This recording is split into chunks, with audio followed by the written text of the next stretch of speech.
14장 15절에서 24절 말씀 같이 읽겠습니다. 누가복음 14장 15절. 함께 먹는 사람 중에 하나가 이 말을 듣고 이르되 무릇 하나님 나라에서 떡을 먹는 자는 복되도다 하니, 이르시되 어떤 사람이 큰 잔치를 베풀고 많은 사람을 청하였더니 잔치의 시각에 그 청하였던 자들에게 종을 베어 이르되 오소서, 모든 것이 준비되어 있나이다 하며 다 일치하게 사양하여 한 사람은 이르되 나는 밭을 샀음에 아무래도 나가 보아야 하겠으니 청컨대 나를 양해하도록 하라 하고, 또 한 사람 이르되 나는 소 5 샀음에 시험하려 가니 청컨대 나를 양해하도록 하라 하고, 또 한 사람 이르되 나는 장가 들었으니 그러므로 가지 못하느라 하는지라. 종이 들어와 주인에게 그대로 구하니 이에 집 주인이 노하여 그 종이 이르되 빨리 시내 거리로 골목으로 나가서 가난한 자들과 몸 불편한 자들과 맹인들과 저는 자들을 데려오라 하니라. 종이 이르되 주인이여 하였으되 아직 자리가 있나이다. 주인이 종에게 이르되 길과 산 울타리로 가라. 나가서 사람을 강간하여 데리다가 내 집을 채워라. 내가 네게 말하더니 전에 채웠던 그 사람들은 하나도 내 잔치에 참여하지 못하리라 하였다 하니라. 아멘. 우리는 하루에도 수많은 선택을 하며 살아갑니다. 무엇을 먼저 해야 할 것인지, 또 무엇을 뒤로 미루어야 할 것인지, 어디에 시간을 쓰고 어디에 마음을 둘 것인지를 우리는 수없이 선택하며 하루를 보냅니다. 우리의 일상의 선택은 작고 사소하게 보입니다.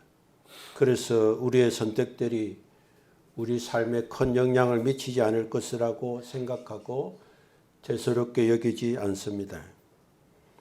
그러나 선택은 순간이지만 그 흐름이 반복되고 그 선택이 점점 굳어져서 우리의 한 사람의 태도와 자리를 결정하게 됩니다. 그래서 선택은 결코 가볍지 않습니다.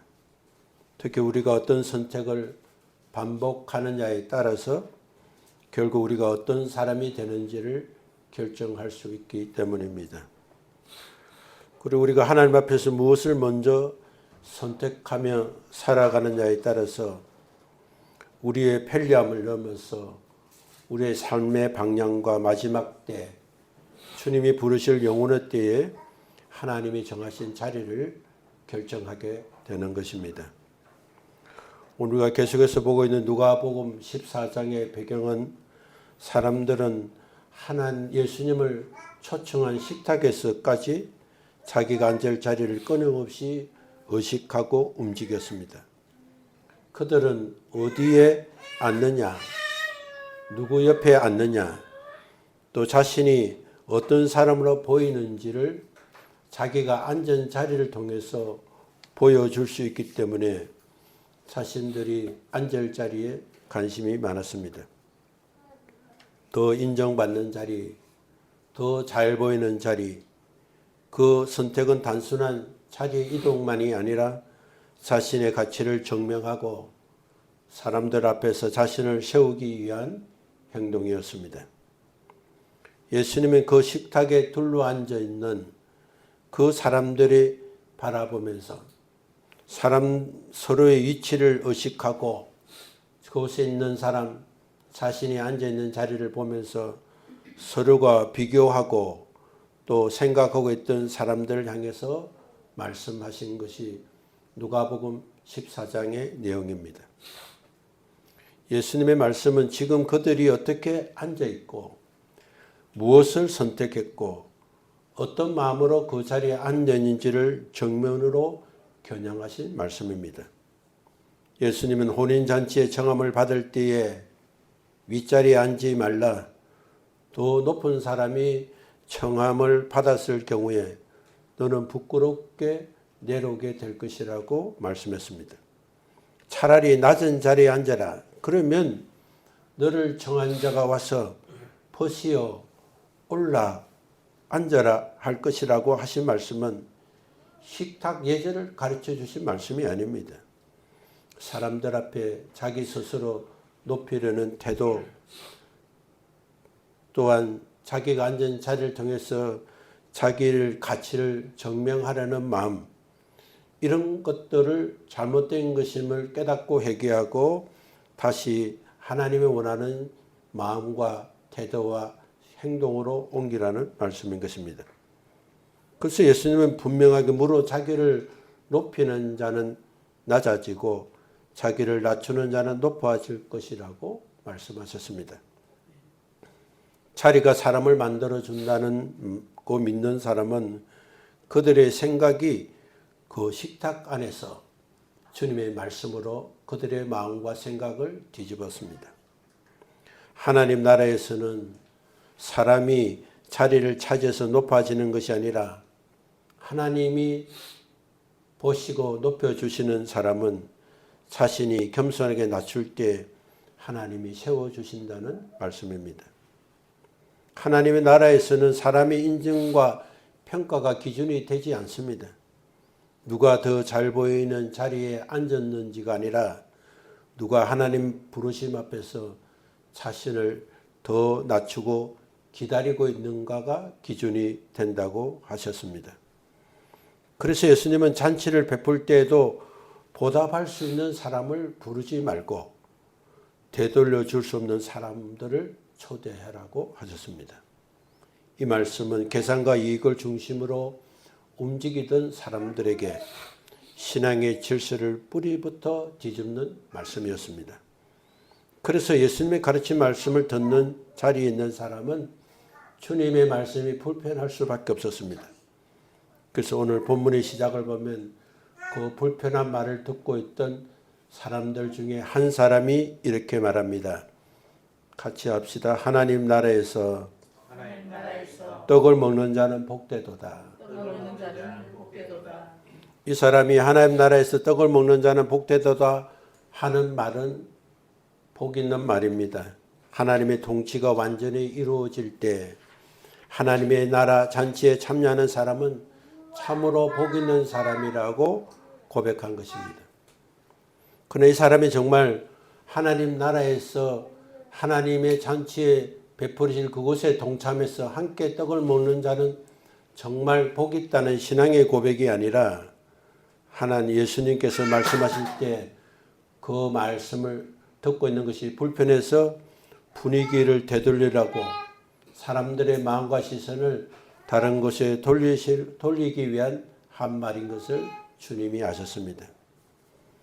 그래서 예수님이 그 사람의 말을 들으시고 이번에는 큰 잔치 비유를 통해서 하나님 나라에 대해서도 소상하게 말씀해 주셨습니다.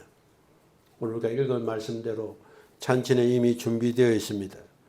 초대도 많은 사람에게 충분하게 알렸습니다. 그러나 초대받은 사람들은 밭과 소와 가정을 이유로 하나같이 사양했습니다. 밭을 샀기 때문에 소를 샀기 때문에 결혼했기 때문에 하는 이유로 초대에 사양했습니다. 초대받은 것을 사양한 이유는 제가 아닙니다. 밭을 사고 소를 사고 가정을 돌보는 일은 누구에게나 필요한 삶의 일입니다. 문제는 거절의 문제가 아니라 무엇을 먼저 선택했냐의 문제인 것입니다. 그들은 하나님 나라를 부인하지 않았습니다. 다만 다른 것들을 먼저 선택했을 뿐입니다. 그들이 먼저 선택한 것은 하나님의 나라가 아니라 먼저 처리해야 할 일, 당장 손해보지 않아야 할 일들을 선택했다는 것입니다. 눈에 보이는 책임과 계산이 있었습니다. 그들의 선택은 이렇게 말합니다. 하나님 나라는 중요합니다. 그러나 지금 나에게는 아닙니다. 언젠가는 응답하겠습니다. 주님 말씀에 순종하겠습니다. 그러나 오늘은 아닙니다. 결국 그 선택이 그들을 잔치집 안으로, 잔치집 안에서 함께 떠는 사람이 되지 못했습니다. 그들은 잔치를 거절한 사람이 아니라 하나님의 초대보다 다른 것을 먼저 선택한 사람들이었습니다. 하나님 나라는 거절해서 놓친 것이 아니라 선택을 미룰 때 놓치게 되는 것입니다. 이 비유를 통해서 예수님 분명히 말씀하십니다. 하나님의 나라의 문제는 자격의 문제가 아니라 응답의 문제입니다. 하나님 나라에서 떡을 먹는 자가 되는 복은 언젠가 우리가 누려야 될 미래의 보장만이 아닙니다. 우리가 살고 있는 이 현실 속에서 그대로 적용이 되는 것입니다. 하나님의 나라는 죽어서 가는 곳만 하나님의 나라가 아니라 하나님의 통치 안에 사는 자가 바로 하나님의 나라에 사는 것입니다. 그러므로 우리가 하나님 나라에 참여한다는 것은 하나님과의 관계가 회복되고 그래서 하나님의 음성을 듣게 되고 하나님의 다스림을 신뢰하고 날마다 하나님이 초대해 주시는 것에 응답하며 살아가는 것입니다. 그래서 하나님 나라의 잔치는 죽은 뒤에 가는 나라가 아니라 오늘 우리의 선택 속에서 이미 열려져 있는 나라인 것을 기억해야 할 것입니다. 우리가 무엇을 먼저 선택하는지, 우리가 무엇을 미루고 있는지 그 선택 속에서 우리는 이미 하나님 나라에서 살고 있는지 아니면 하나님 나라 안에 살고 있는 것처럼 생각하고 하나님 나라의 잔치에 밖에 살고 있는지를 확인하게 되는 것입니다. 우리는 분명하게 인식해야 합니다. 하나님의 나라에 들어가는 조건은 우리의 노력이나 지적으로 자격을 얻는 것이 아닙니다. 우리가 하나님 나라에 들어갈 수 있는 것은 예수님께서 십자가에 죽으시고 부활하심으로 단번에 열어주셨습니다. 우리는 그 길을 만들지도 않았고 값을 지불하지도 않았습니다. 우리는 오직 하나님의 은혜로 구원받아 하나님의 자녀가 되었습니다. 그러므로 우리가 하나님 나라에 들어가는 조건은 행위가 아니라 은혜이며고 공로가 아니라 십자가의 사랑입니다. 그러나 하나님의 나라가 열려 있다고 해서 그 잔치에 참여하는 것은 다른 문제인 것입니다. 구원은 하나님께서 우리를 이루신 일입니다. 그러나 잔치에 참여하는 것은 그 은혜 앞에서 날마다 우리가 선택하는 것입니다. 하나님은 구원의 문을 열고 강제로 끌어들이지 않으십니다. 잔치 자리에 억지로 강제적으로 초청하지도 않습니다. 하나님은 초대하셨지만 응답은 우리의 몫으로 남겨두셨습니다. 그래서 어떤 사람은 구원받았다고 말하면서도 하나님의 나라와 하나님의 나라의 기쁨과 풍성함을 참여하지 못한 채 살아가고 있습니다.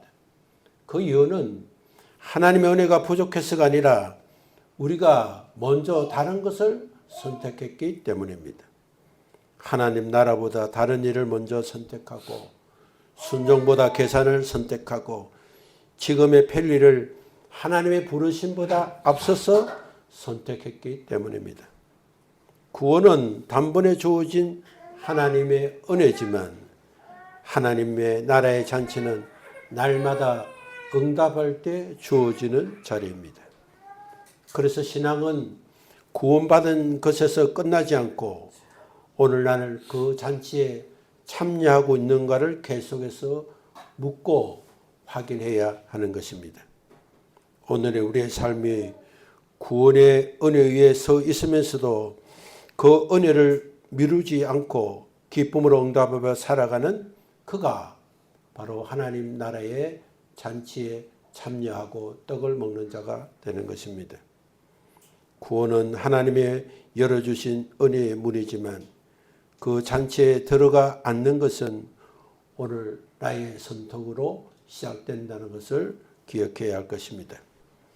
그러므로 오늘 주신 말씀 앞에서 우리가 지켜야 할 선택은 분명합니다. 첫째, 자리를 내어놓는 선택입니다.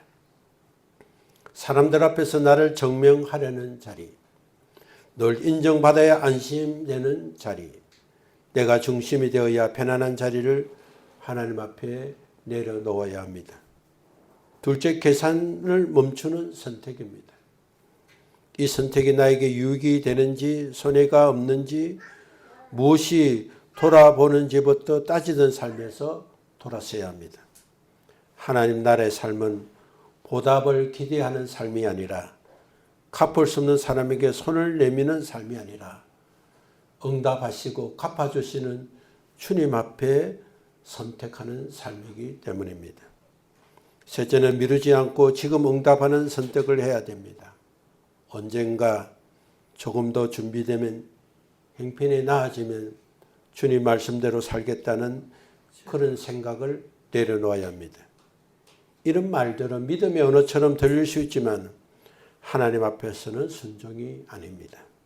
부족하지만 연약하지만 적은 것이지만 하나님 앞에 드리고 순종하는 그런 신앙이 되어야 하는 것입니다. 넷째, 하나님의 나라를 삶의 가장 앞자리에 두는 선택을 해야 합니다. 시간이 남을 때 하나님을 찾는 삶이 아니라 시간과 계획과 관계의 중심을 하나님께 두는 선택을 해야 하는 것입니다. 예배와 말씀과 기도과 회개가 삶의 주변이 아니라 내 삶의 중심이 될 때 우리의 선택도 자연스럽게 하나님의 나라를 향하게 될 것입니다.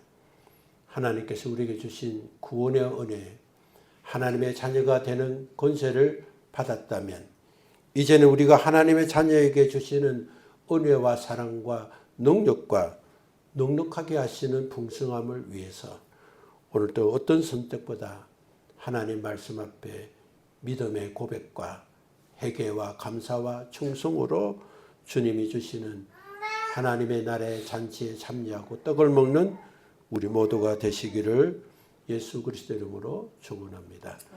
우리 함께 일어나겠습니다. 하나님 감사합니다. 오늘도 우리를 사랑하시고 은혜를 베풀어 주시니 감사합니다. 구원받은 우리 하나님의 자녀가 된 우리에게 있는 것은 하나님 앞에 우리의 선택만 남았습니다. 우리가 무엇을 선택하느냐에 따라서 우리의 현실과 미래가 결정되고 영원한 나라만 결정되는 것 아니라 우리가 살아가는 가정 속에서도 하나님이 예비하시고 허락하시고 베풀어 주시는 잔치의 떡을 먹을 수 있음을 기억하고 하나님 앞에 충성된 자로 쓰임받는 우리 모두 되게 하여 주옵소서. 예수님 이름으로 기도합나이다. 아멘.